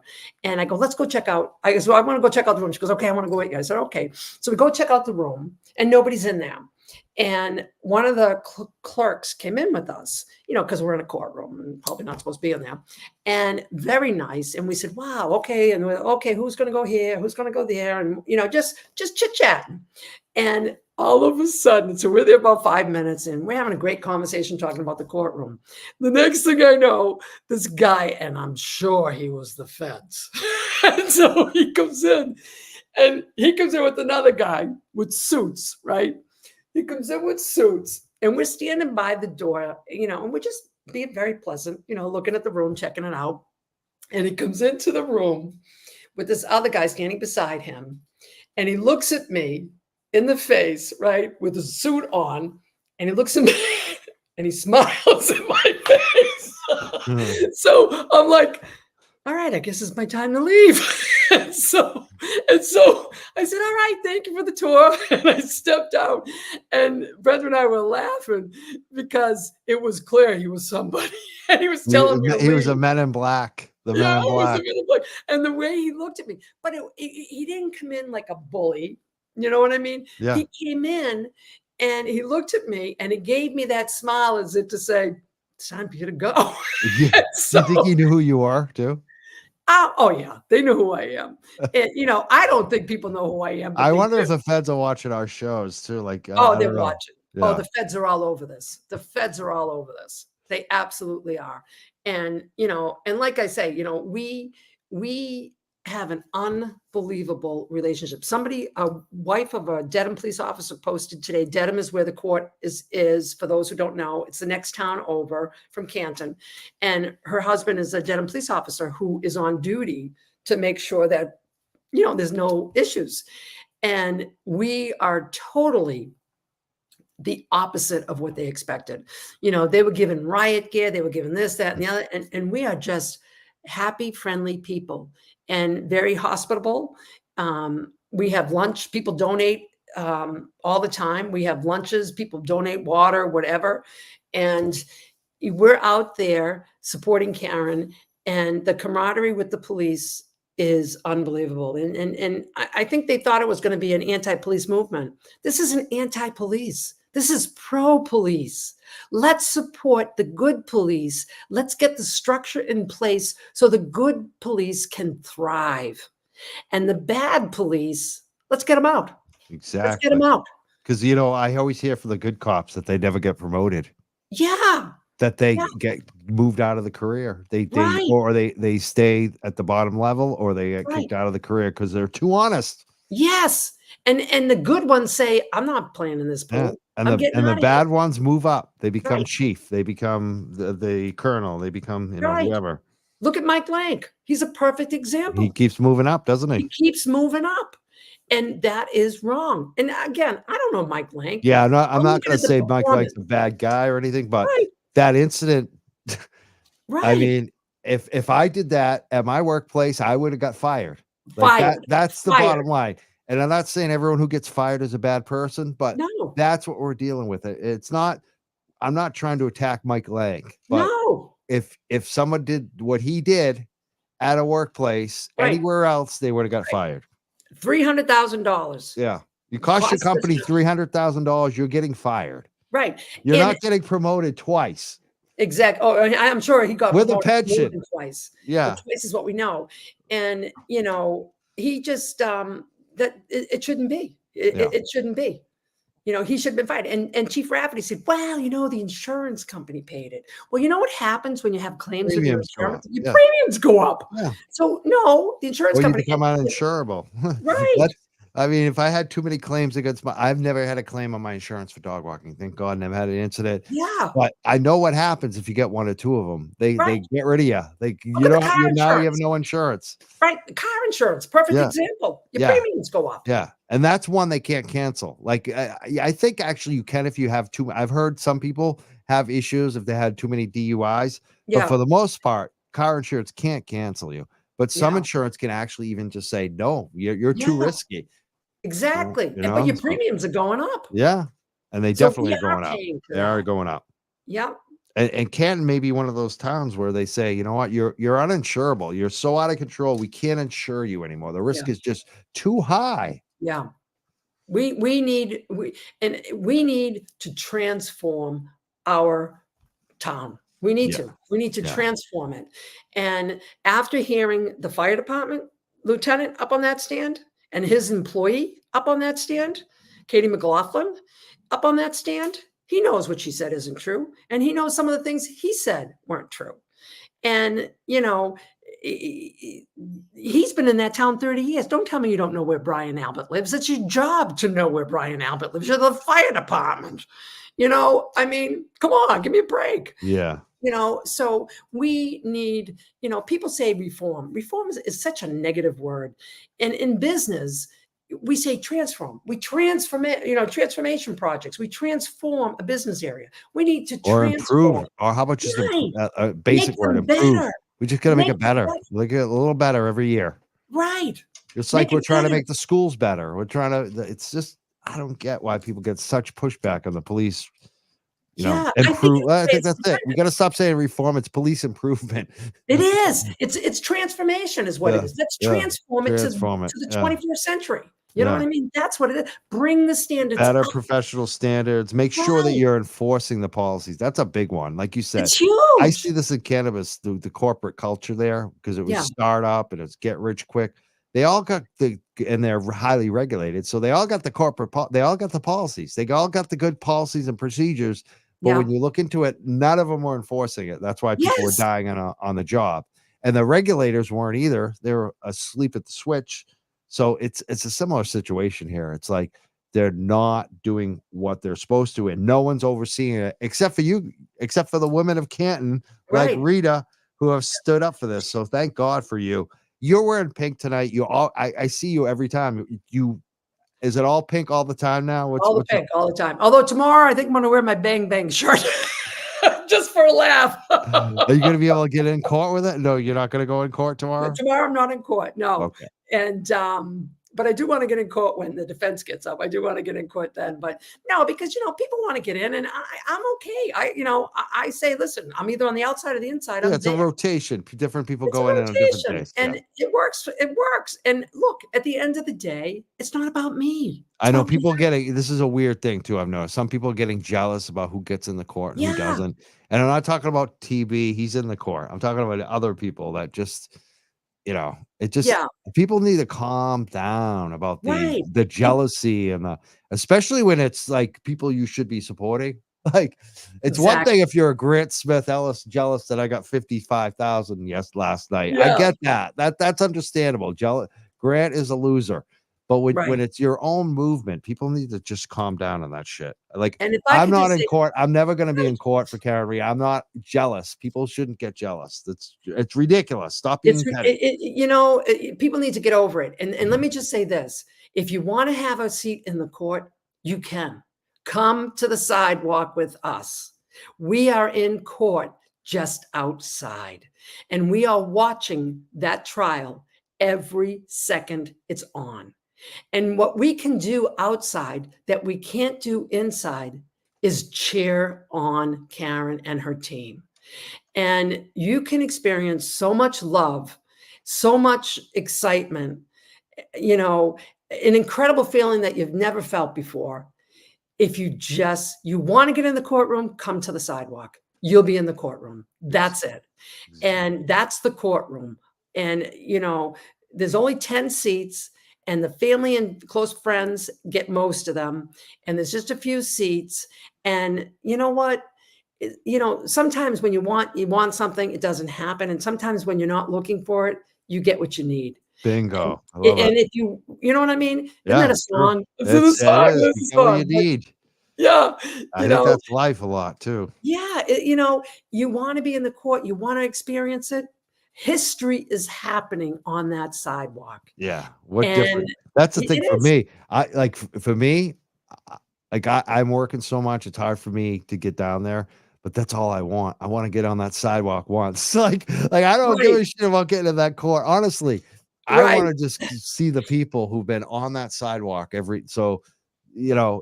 you get to do that, consider yourself blessed because I don't know if I'm gonna get to do it. And like that's what And I that's really, okay. out of all this, I want to be there. Someone's asking where can they send lunch for it? Because I know there's lunch there every day. Yeah. So we have, maybe they can Facebook message me or something and I can give them information, because we don't want all this stuff to show up and then have it go to waste. We have people that coordinate it.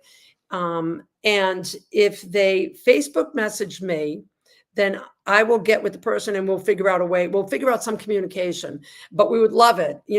Any small donation, for water or anything like that. And somebody, Elizabeth just said, Karen Reed, is any one of us? She absolutely is. She absolutely is. And yeah, I mean, I don't, I wish I knew what to say. Because we do, we'll get something out there. We'll pay, if you people are on Canton Community Voices or Turtle Boy, the Justice for John O'Keefe, we'll get something out there on where people can help with, the food and drinks for us. We really do appreciate it. We're out there every day and everyone is welcome. Everyone is welcome. All we say is bring your smile and bring love in your heart and come join us. And, we had someone says, do you have a screen in your window? My animals coming in. I don't know.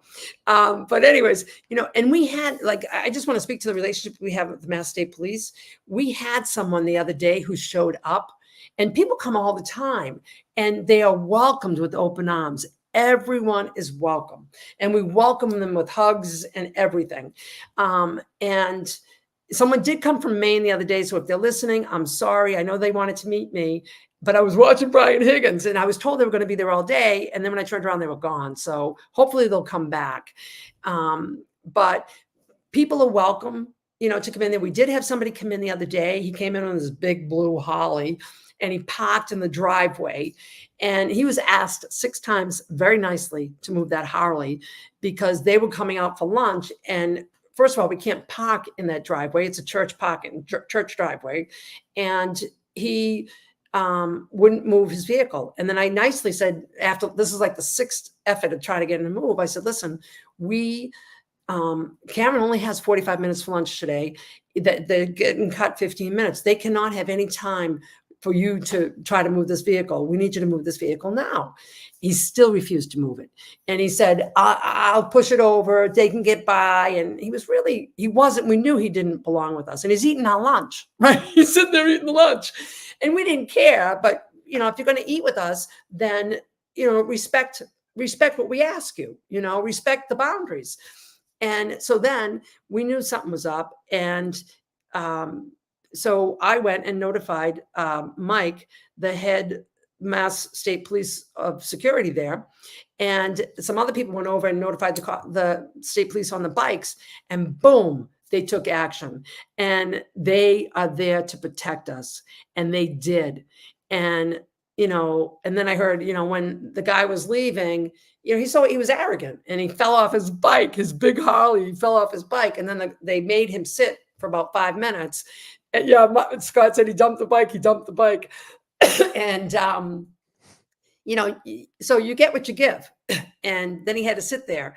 And so, the team is there, and we support each other, and we walk by the police. Good morning. How are you? Beautiful day today. And it's nothing like they've ever experienced, and it's nothing like we've ever experienced. And we respect the buffer zone boundaries and the rules, and they ensure our safety. And so, and that was the only real incident that we had, and immediately it was addressed. So we are so grateful for the police, so grateful. Excellent. I want to thank you so much for being here tonight, Rita. Is there anything, final words, or anything you want to leave us with? Anything we didn't bring up tonight? No, I think we covered a lot. We have the select board meeting tomorrow night, and then we have the police audit. I just want to thank everyone, you too, Mike, everyone for your support. Everyone, we're all in this together. This is not just Canton. This is not just Massachusetts. This is across our country. And hopefully this case is going to help us to raise awareness. We are a divided country. This is uniting us. This is bringing the best people in America together.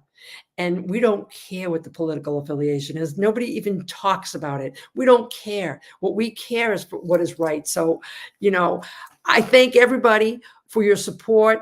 And if you want to experience history, if you want to experience love and acceptance like never before, join us on the sidewalk. Join us on Awesome. the sidewalk. We love Awesome. it. And Th- and we're there cheering for Karen, and we're doing it loudly and proudly, and it's beautiful. It's and we're pink. Yes, we're pink. And someone else asked if they could, if there was a way that they could get some donation money to you or help out.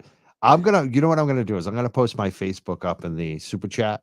Yes, So if anyone and wants then to I'll get reach you a out, Venmo or something. they can send me a message and we can work. I can hook you up with Rita. I'm Rita's friend on Facebook. So Yes. Yeah, so we'll figure it out. I mean, I can give out my Venmo or whatever. I just wanna uh, make sure that, I and just I wanna will, have it coordinated, and I don't have anything planned. People are just doing this, and we're so appreciative. We're so appreciative. yes. And we're gonna celebrate afterwards, people. We're gonna take to the streets and celebrate, when this is all over. And we're gonna celebrate in any street that you are. There's gonna be a celebration when this is done, I'm sure of it. So Ab- thank you, Mike. Thank you for having me. I love being on your show. And congratulations again to you, 53,000. And we love you. You're so th- good. Thank you so much, Rita. You have a And great night. thank you everybody for watching. All right, have a good one. You too. Bye, Rita. Bye-bye. And with the Young Jerks, my name is Mike Crawford. You know that. You should know that. Oh, I got an ant on my finger. Oh boy. Yeah, get off of me. It's that time of season when spiders and ants come in the house. Funniest. But I want to thank Rita so much for coming on tonight. I am putting my Facebook contact. I'm gonna put that in the YouTube. I'm gonna pin that. I want people to, if you're on YouTube, you should also if you're on Facebook, I would love you to follow my Facebook account too. My personal account, you can subscribe to it. It's all, it's another backup for me. I always get worried about YouTube if I ever lose YouTube. We also broadcast on my personal Facebook page. And also on the Young Jerks on Facebook. So I would check out both. I would love you to subscribe. I'm going to try to post the links in the super chat tonight. So if you're on Facebook, follow me there. It's also another way you can contact me. It's much easier to send me a message there than everyone sending me 15 million emails. So I'm going to put that in the super chat tonight too. Um, Tomorrow, obviously, we're going to be broadcasting in the morning at 9 a.m. Brian Higgins is going to be back on the stand. Tuesday night, as we mentioned earlier, we're going to be broadcasting live the Canton Select Board meeting. It should be interesting. We may see some fireworks. Last one was really actually kind of boring, but we'll see. Tomorrow night, 7 p.m. I have a feeling we're going to do a show with Bettero. Time to be determined. If not, it might be Wednesday. We'll see what happens on that. So stay tuned. We're going to book some other shows this week too. It's going to be a slow week because it's only that one day tomorrow. It's only one day of court. So it's going to be a little slower this week. So should have some fun, actually. A little more chill, less stressful. Try to keep up with everything. Maybe everyone should try to touch grass. I like that saying. I think Lauren Tansey said that the other day, that we all need to touch grass now on this little break. So I hope you get a little break. I hope you had a nice long weekend like I did. I did work a little bit, but I really did enjoy it. Check out my Facebook if you can. Subscribe. That would definitely help me too. Definitely want to get more subscribers on Facebook, especially the personal account now too. All right, I just want to check super chats real quick. Look at those again. We got a lot of them. Hope I didn't miss any questions. Where can we send lunch? Yeah, you could definitely hit Rita up on Facebook. And if you don't reach her, you can always reach me. I put my Facebook account right there. Here's a comment from Dreamer Thinker saying, pay lawsuit settlements out of police pension funds, not from taxpayers. Unfortunately, the state are the one that run the pension, so I don't even think that's a real option. I think that would be illegal too. As a former financial advisor, I don't think that would be legal. But yeah, I mean, I think that these guys should be forced. I think the actual individual officers, what I would like to see is them to be forced to pay out a portion out of their own pensions. Like Lank, he should have to pay back some of that. Charlie said he's gonna hit up Rita on Facebook. Thank you so much, Charlie. Sue Candle says, doesn't Brian Albert have dirt on such powerful people that they can't be exposed from BPD up through all levels of government, including Auntie Judge? I don't know about Bev, but I would not doubt he's got a lot of dirt on people. You know, I especially BPD and I bet Morrissey too. That's my guess. I have a feeling he's helped out Morrissey somewhere along the line. Who knows though? I mean, the other thing is it came out in the Higgins testimony that Berkowitz was afraid of Brian Albert. So I think that might be some of it too for these people. Thank you so much for the donation, Sue.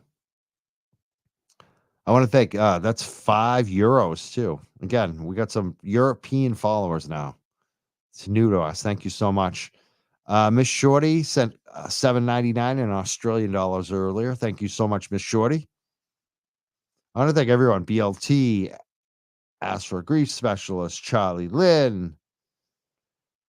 What's this one? SMA, Smack 617. Thank you so much. And thank you for coming out to the Morrissey protest. I hope you recover quickly from your surgery. Luna's mom, thank you so much for all your donations and be a regular. I'm sorry you missed it tonight because your 91-year-old mom was hospitalized. I hope she does okay. That's a tough age to be hospitalized at. I hope best wishes for you tonight and your mom. Thank you for the donation too. Thank you, Ask Bob. You always got the good questions, especially about Canton. Thank you, BLT, for noting that Rita is just some random effing citizen of Canton. Thank you so much. And thank you, M, for moderating, being a member. And John, thank you so much tonight. Trying to check a couple other things here. I want to thank everyone who's been listening. We still got 1,800 people on here. Good show tonight. Of course, I want to thank Rita Lombardi. I want to thank all the women of Canton.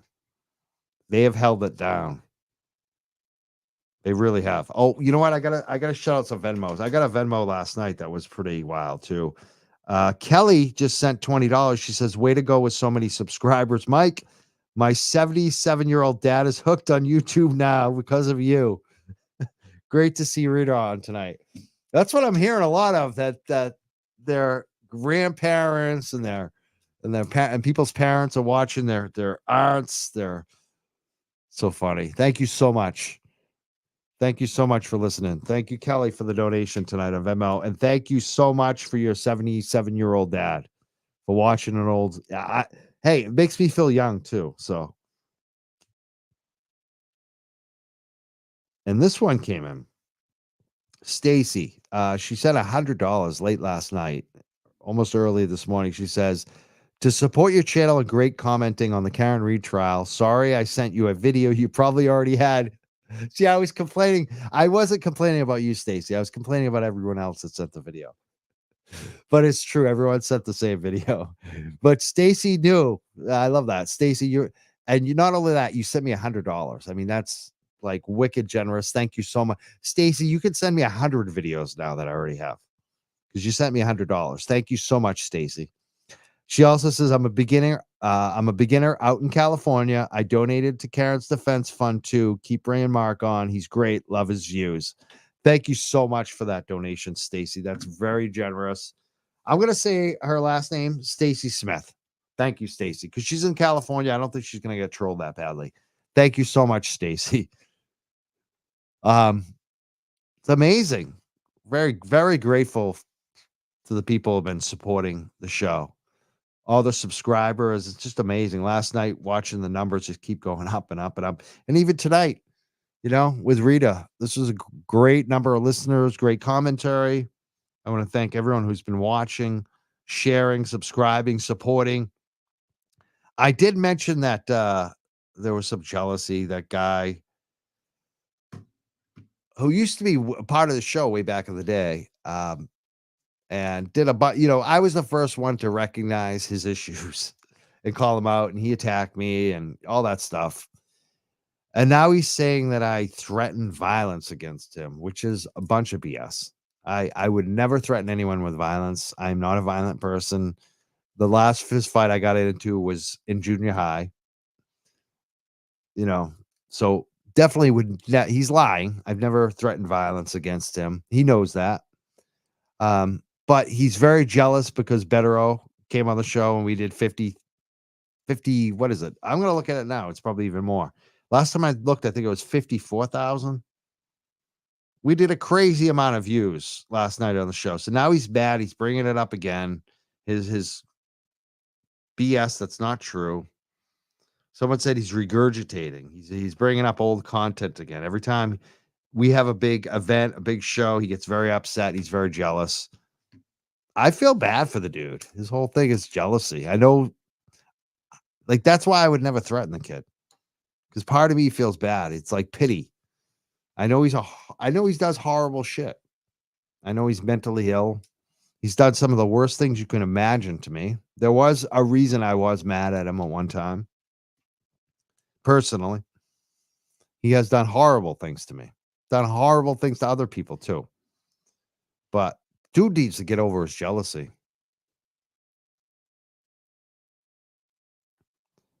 V. Luis Arthur says, Luis Arthur, I think it is, sent $4.99, says, great show, Mike. Sorry, my super chat was muddled last show. Was using voice to text. I noticed some people use the voice to text, and I try my best to read it back, but I'm not as good as voice to text, I guess. Thank you so much. I really appreciate the donation. You guys have been so generous to me. Lily Rose says, you deserve the numbers, Mike. When people are jealous, they always start something either legally or physically. Yeah. I mean, he can't start anything with me physically. He knows that. And the other thing, it's so stupid too about he said I threatened him. I never got, my whole thing, he quotes this message that I sent somebody else. I was venting to somebody that didn't like Grant after Grant did some of the most horrible things to me. And I had a real reason to be angry at him. And this other person kept encouraging me to go to events where Grant might be. And I was basically telling them why I wasn't going to go out. I didn't want to see the guy. Basically telling him why, because I avoid the confrontations. I didn't want to be I don't want to take a chance that he would try to incite something, that I would lose my cool. So I was basically explaining why I wouldn't be out. And Grant, this person, I'm gonna say who it is because he's a scumbag, Zonker, ended up getting mad at me. I blocked them because he's just a clown. I just couldn't deal with Zonker anymore. He's another one. All of these people, they try to become your friends and then try to control you. And what I don't put up with is extortion. And if anyone tries to extort me or control my platform or my show, I get rid of you. And that's what I did to Zonker. And as soon as I did that to Zonker sent all my messages to Grant. And now they both pretend that I threatened Grant, which is BS. I would never threaten anybody. So that's what happened. For people that want to know. And the only reason I'm bringing it up is because when someone makes an allegation like that you're threatening violence, I mean, you kind of have to acknowledge it, even when it's a whack pack like Grant Smith Ellis. But I think anyone who watches a show or is around me obviously knows I'm not violent. I'm very cool, collected. I walk dogs for a living. I love my life. I'm chill. You know, I have nothing to get that mad about. Mostly what Grant gives me is laughter now. I enjoy laughing at him and making fun of him, basically. You know,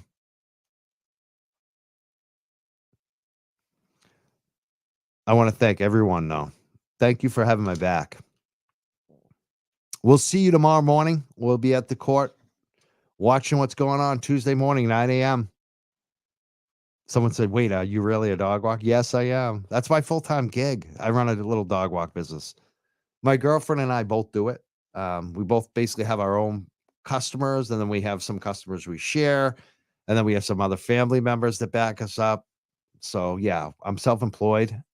I work when I want. I basically work every day walking dogs. I never take a day off. But, this spring, I'm going to try to take some time off. I'm going to try to, I want to try to get down there on a Friday to court. We'll see what happens Friday afternoon, maybe. But I love walking dogs. Even if the show continues to blow up and I make all kinds of money, which I don't really care about or have never wanted, I would still walk dogs, because I like it. I enjoy it. Keeps me in shape, keeps my spirit. So I love life. I'm doing the show because I love it. I'm doing the dogs because I love it. Like, I used to be in the corporate race, so I know what it's like out there. Even when you make good money, it's not easy. And this life that I have right now, I'm very thankful for. And I'm thankful for all of you too. So we'll see you all tomorrow morning, tomorrow night, select board, and we'll see when we get Bettero back on the show. And also, I'm going to bring some other guests up too. So, yeah, the show has kind of blown up, hasn't it, Lauren? Thank you so much for supporting it, Lauren. The dogs do love me. I'm having one problem though with one dog right now. Big black lab. He all of a sudden he doesn't want to walk. He's getting too old. He doesn't want to do I do 2 walks two morning and afternoon with him at most days. Now he's getting very lazy on the second walk and is rebelling. So he's the only one. He still loves me. He wags when I get there, but he doesn't want to go out. He wants to just play. All right, I'll see everyone. Thank you so much. I'll see everyone tomorrow. Have a good night, everyone. Peace.